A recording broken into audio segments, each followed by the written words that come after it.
The teenage girl who broke the English army now lay in irons, a captive of the very men she had humiliated on the battlefield. This 19-year-old visionary, who single-handedly shifted the momentum of the 100 Years' War, was no longer leading charges. She was chained to a massive timber block inside a cold English stronghold. The woman who placed a crown on her king's head was about to be systematically dismantled by a legal machine designed to prove she wasn't a prophet, but a demonic heretic who belonged in the flames. Before we dive into this dark chapter of history, make sure to subscribe for more deep dives into the past. And let us know in the comments which city you're watching from today. When Burgundian militants seized Joan at Compiègne on May 23, 1430, they secured the most lucrative political asset in all of France. By late autumn, the English government paid a staggering 10,000 francs to her captors to take custody of her, moving her to Rouen, the nerve center of English-occupied French territory. By the time December arrived, Joan was locked within the walls of Bouvrouil Castle, a fortress overseen by the Earl of Warwick. For the English, this wasn't just about revenge. They had bought the legal means to invalidate the coronation of King Charles VII himself. The assault on Joan's soul began on January 3, 1431, when a formal decree accused her of grave spiritual crimes. Her fate rested in an ecclesiastical tribunal led by Pierre Cauchon, the Bishop of Beauvais, a man whose loyalties had long been pledged to the English occupiers. The indictment was specific.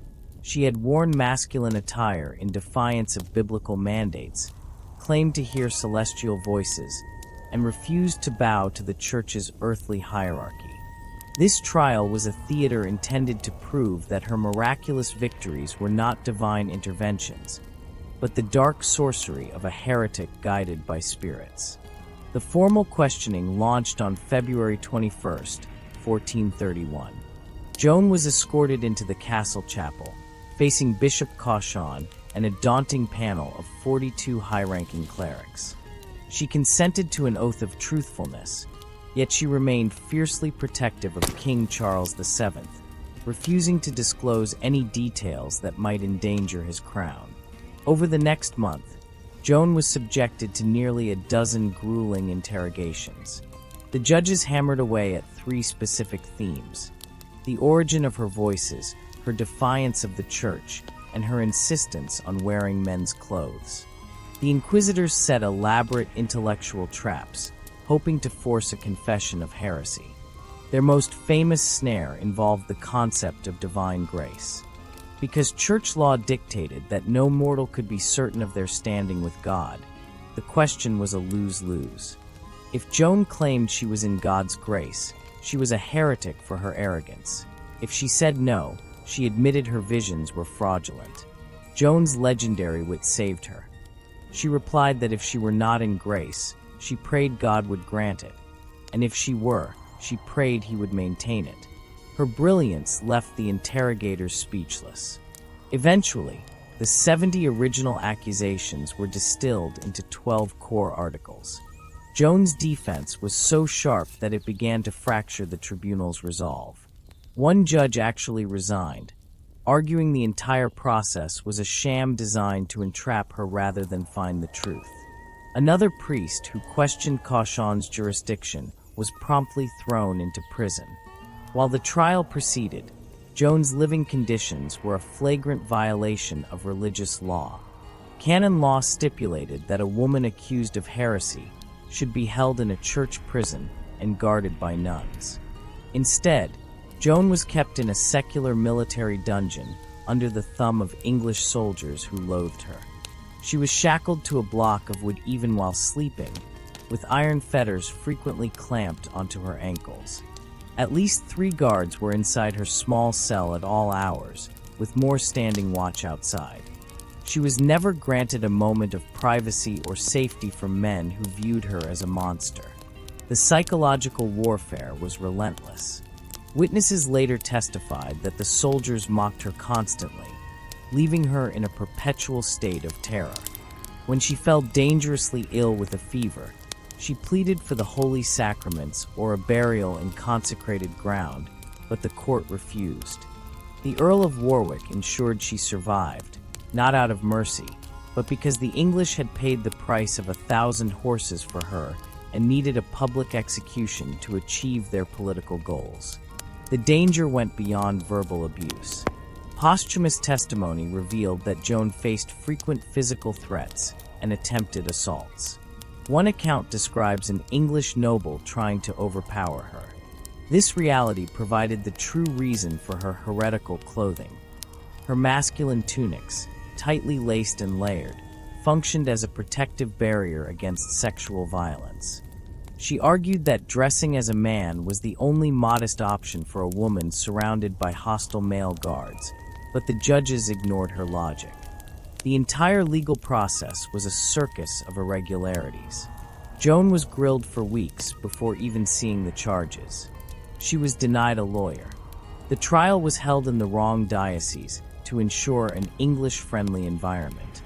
Furthermore, evidence suggests the official records were edited to make Joan sound more guilty than she truly was. The verdict of heresy was a foregone conclusion, leading Joan toward her final destination, the pyre at Rouen. By May 23, 1431, the legal trap was ready to snap shut. Joan was summoned to hear the final judgment of the University of Paris, a verdict that was as cold as it was final. The elite theologians had reached a consensus. The voices she heard were not divine, but demonic. Her preference for male attire was deemed a perversion of nature, and her defiance of the church hierarchy branded her a hopeless heretic. The ultimatum was clear: renounce her claims or face the agonizing death of a slow-burning fire. The following morning, the reality of her situation became terrifyingly physical. Joan was led to the Saint-Ouen cemetery, where she was forced to stand beside the very stake where she would be burned. Physically broken by months of confinement, psychologically isolated, and completely forsaken by the king she had helped crown, the 19-year-old finally reached her breaking point. In a moment of sheer human vulnerability, she signed an abjuration, admitting she had misled the people. Her death sentence was retracted, replaced by a life of perpetual imprisonment and a mandate to return to women's clothing. If you're finding this story as gripping as we are, hit that like button. It really helps the channel. But Joan's submission was short-lived. Just days later, when Bishop Cauchon and his colleagues entered her cell, they found her once again dressed in the masculine tunics of a soldier. Joan claimed she had returned to her old ways by choice, stating that the voices of Saint Catherine and Saint Margaret had condemned her for betraying the truth just to save her own skin. However, history suggests a much darker truth. During her rehabilitation trial years later, witnesses testified that the English guards had stolen her dress while she slept, leaving her with no choice but to put on the male clothing or remain naked and vulnerable. Regardless of whether it was a choice of conscience or a cruel setup, the trap was sprung. On May 28th, the judges interrogated her one last time. Because she had returned to male attire after swearing an oath against it, she was legally classified as a relapsed heretic. Under the strict laws of the time, there was no second chance for a relapse. On May 29th, the tribunal reached a unanimous decision: Joan of Arc must die. Before we reach the tragic conclusion, don't forget to subscribe and turn on notifications so you never miss our historical deep dives. The morning of May 30th, 1431, saw a rare moment of leniency. Joan was permitted to receive the holy sacraments, a gesture that actually contradicted the laws for condemned heretics. She was then marched through the streets to the old marketplace in Rouen. A massive crowd had gathered around a towering plaster pillar in the square's center. In a breach of legal protocol, the English military seized direct control of the execution, bypassing the local secular bailiff entirely. As she was bound to the stake, Joan made one final, humble request. She wanted to look upon a cross. A sympathetic English soldier, moved by the sight of the trembling girl, lashed 2 sticks together to form a crude crucifix. She kissed it and held it to her heart. Moments later, a processional cross was brought from the nearby church of Saint Sauveur.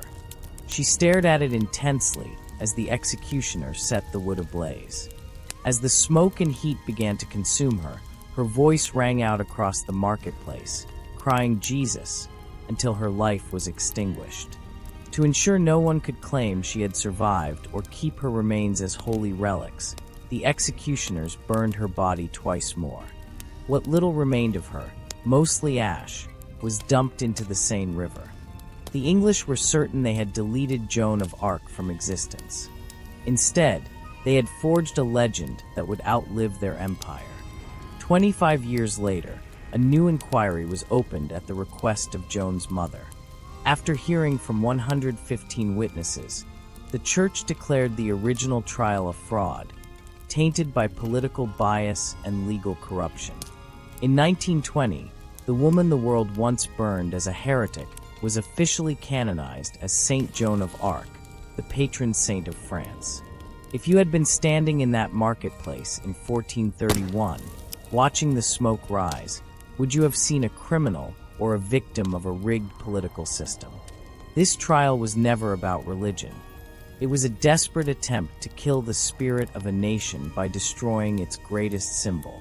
Let us know in the comments which city you're watching from, and tell us which historical figure we should cover next.